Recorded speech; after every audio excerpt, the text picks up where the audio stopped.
মাত্র দুদিন পরই শুরু হচ্ছে নতুন বছর, নতুন শিক্ষাবর্ষ।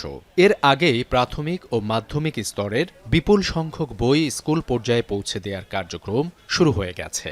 উপজেলা থেকে প্রান্তিক পর্যায়ের প্রতিষ্ঠান প্রধানদের হাতে তুলে দেয়া হচ্ছে নতুন বই।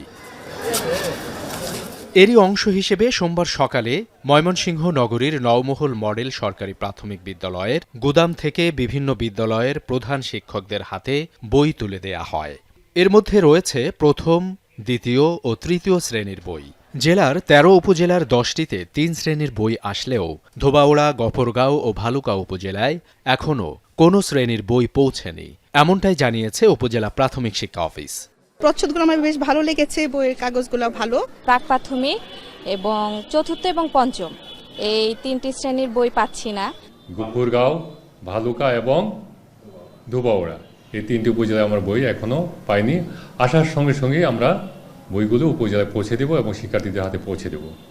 একইভাবে নাটোরেও শিক্ষকদের হাতে বই পৌঁছে গেছে। প্রথম পর্যায়ে পাওয়া গেছে প্রথম, দ্বিতীয় ও তৃতীয় শ্রেণীর পাঠ্য বই। তবে এখনও পৌঁছেনি চতুর্থ ও পঞ্চম শ্রেণীর বই। শিক্ষকদের নতুন বই বুঝিয়ে দেয় উপজেলা শিক্ষা অফিস।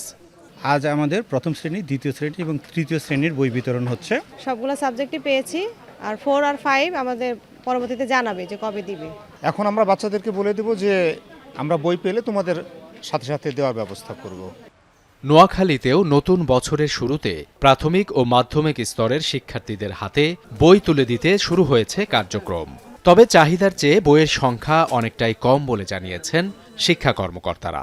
আসলে আমাদের বইয়ের চাহিদা যেটা ছিল আমরা তার অর্ধেকটা পেয়েছি, পুরো বইটা পাই নাই। বাকিগুলা পরবর্তীতে দাফে দিতেছে, তো দিতে গেলেও আমাদের সকল ছাত্রদেরকে তো আমরা একসাথে আনন্দ উল্লাস পাচ্ছি না। চতুর্থ এবং পঞ্চম শ্রেণীর যে বইগুলো এগুলো ছাপার কাজ চলছে, তো আমরা যতটুকু আমাদের কাছে মেসেজ সেটা হচ্ছে জানুয়ারির ফার্স্ট হাফে আমরা সব বই পেয়ে যাবো, এরকম তারা আমাদেরকে নিশ্চিত করছে। নোয়াখালীর ৯ উপজেলায় প্রাথমিক স্তরে নতুন বইয়ের চাহিদা ১৬ লাখ। বিপরীতে এখন পর্যন্ত দেয়া হয়েছে মাত্র ৭,৮৪,০০০ বই। ফলে নতুন বছরের শুরুতেই জেলার অন্তত অর্ধেক শিক্ষার্থী নতুন বই উদযাপন থেকে বঞ্চিত হওয়ার শঙ্কা দেখা দিয়েছে। সাবিত সারোয়ার, এখন।